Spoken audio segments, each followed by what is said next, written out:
Cinema is such an important part of life. Coming to do film studies not just enhance your passion for the subject, but also introduce you all sorts of different ways of thinking cinema and thinking of contemporary life through cinema.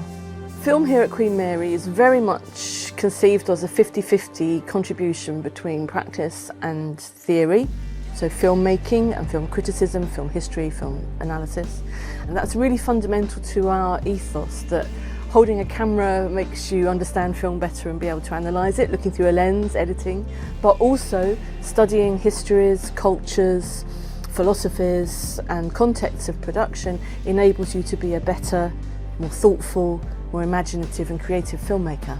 Our students have all the skills that they need in order to contribute to the industry, to work in the industry, to be filmmakers themselves, to work in areas like film curation or programming. We have modules that are focused on what you need to know in order to get your films made.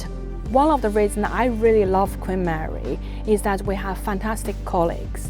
The team of teaching and research is just so brilliant. We have the world leaders in eco-cinema, feminist film philosophy, and decolonial approaches, world cinema, Indian cinema, Chinese cinema. It's just a very nurturing space to be, not just for students, but for staffs as well. Film at Queen Mary has a long tradition of being in the top 10 film departments in the UK. The work of the department, the work of my colleagues and the teaching that we do here is very cutting edge.